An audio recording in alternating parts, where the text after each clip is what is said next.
Assalamualaikum, bersama saya Kamarina Hassan dan kini kita berada di Koperasi College Kemahiran Tinggi Balik Pulau Berhad. Koperasi ini merupakan salah satu koperasi menerima manfaat program kod e-Komat. Mari kita bersama wakil koperasi untuk penerangan yang lebih lanjut. Bersama saya adalah Tuan Helmi ataupun Cikgu Helmi merupakan pengerusi koperasi.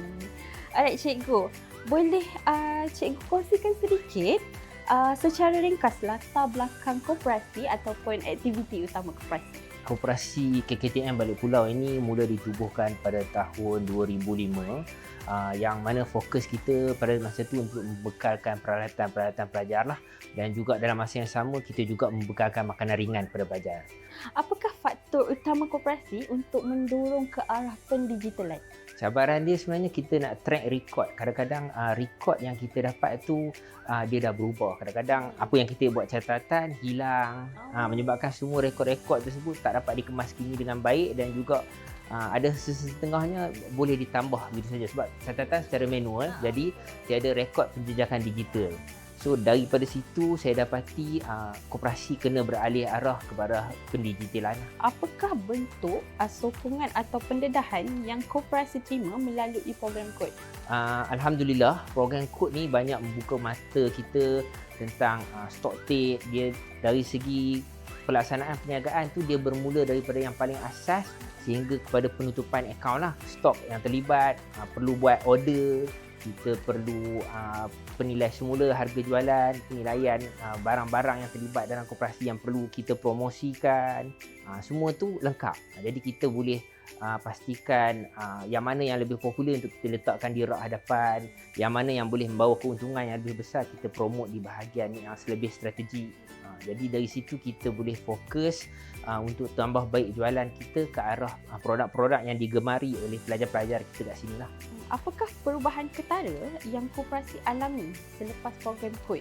Daripada operasi, daripada pemasaran ataupun daripada pengurusan pelanggan? Setiap kali penjaga kaunter masuk ke program kod punya platform, jadi dia perlu tag in dia punya identiti untuk mengesahkan bahawa dia yang menerima dan menguruskan kewangan lah. Begitu juga dengan bagaimana dia mengeluarkan wang untuk membayar kepada vendor. Yang dalam raga ni dia ada produk daripada Ibu Tunggal yang kita bantu dia lah untuk dia jual kacang-kacang. Daripada vendor luar untuk pau, tapi kita sediakan sendirilah mesin ni untuk masak ni. Oh, dia hanyalah pau itu sahaja yang daripada Betul, pau saja dari mesin kitchen kita lah. Di bawah platform kod ni banyak membantulah untuk memastikan berapa banyak wang yang keluar, adakah transaksi tersebut dalam bentuk digital ataupun dalam bentuk cash. Di bawah platform ni dia ada menyediakan laluan dari segi internet. Saya boleh tengok kaunter macam mana, berapa yang dah beli sekarang kan. Lepas tu saya boleh terus alert kepada pengurus saya apa yang berlaku. Ya, lebih laju, lebih lancar dan lebih boleh dipercayai.